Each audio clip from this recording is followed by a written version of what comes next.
Lost another guy today. He was a good bloke. Yaroslav. He was getting on a bit. He was getting old, but he still had the fight in him. I can't believe those raiders took him, man. Raiders that were supposed to be our friends, our guys, still wearing our insignia, our patches. Like I say, it's like the fucking Wild West here. Absolutely insane. So, Yaroslav, I guess your fight is over. But I just wanted to say a few words. I wanted to say a few words about him. He was a good guy. If there's anyone that would have your back in a fight, it was Yarrow. And now... jeez. Let me tell you a little bit about him. So, turns out, we managed to recover his diary. And he had a little bit of an autobiography. He was a bit of a writer. He was a good dude, like I say. He was a good guy. And he always carried that thing around. Peacekeeper even offered him some money for it. Can you believe that? I wonder what Peacekeeper would have. What interest would he have with information like that? Bit of a weird one. Buying diaries. I guess he's just trying to collect any information that he can. Same as the rest of us, really. Anyway, about Yarrow. He used to be airborne. He was an airborne troop from the 90s. He did a lot of work for the police department as well, and successfully qualified for it and received a rank of junior sergeant in the special purpose mobile police squad. Like I say, he was really handy. He was a good guy, and he never shied away from a good contact.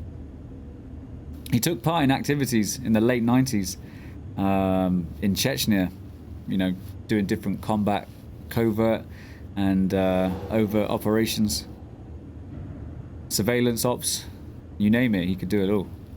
In 2004, he got a job in a private security firm. Same year went on tour to Iraq with a Russian PMC. Now at the time, this was all under wraps. But I'm sure you can guess who the Russian PMC turns out to be. In 2006, he married and returned to service in the squad in the position of combat and tactical training instructor. This guy was a teacher. This guy, he taught a lot of the younger guys, you know. He taught them everything that he knew. And I guess not a day too soon. Forgive me if I'm making light of the situation. Honestly, when you've been here for years, your sense of humor is tested. Your resolve is tested. You know, you do anything that you can. You do anything that you can in your head to get by, to get to the next day. You know, if you're not dodging bullets and trying to stay out of the way of scavs and disease and all that, it's your own mind. It's your own mind. It's your own mind that you have to fight with every day. So it seems like we have a couple of entries from his diary here. And I'm going to share this with you guys because, well, I guess he would have wanted his story to get out. So if anyone ends up watching this in the future, in the near future, in the distant future, I don't know when we're going to be out of here. But if this information gets out, then please remember Yaroslav as a great and formidable fighter, and a man who would always look after his own. This is from the 25th of July. He says, I've never done this shit before, and now, suddenly, I decided to start a diary. This is the very first entry into Yarrow's diary. And it definitely picked up from here. He started off well. He says maybe it was his age and seems like something interesting is up. Maybe you'll get to write it down for generations to come. He met with a lieutenant yesterday who we spoke with on the phone before and described everything in detail, showed the papers, handed the allowance. Guy was quite a chuck, according to Yarrow. So packing my stuff and flying to Moscow tonight. Let's see what comes with it. On the 26th, the next day, a cute girl met me at the airport.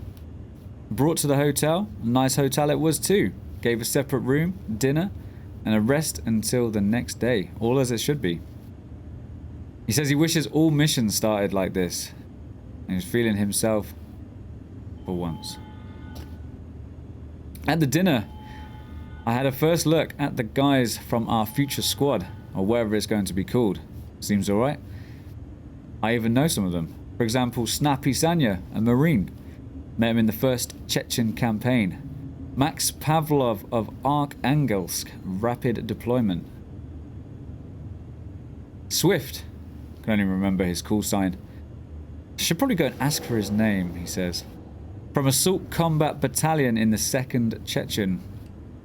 Kayuha, fought in the 2nd and 3 years in the French Legion. I know that guy from Iraq.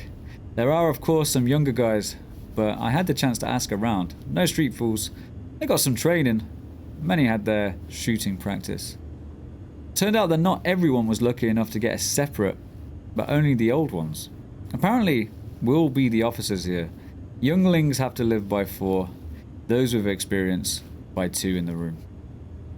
On the 30th of July, Yaroslav wrote, well, bid us welcome, Cape Verde. Feels good. Sea, mountains, palm trees, hot but humid and pleasant breeze.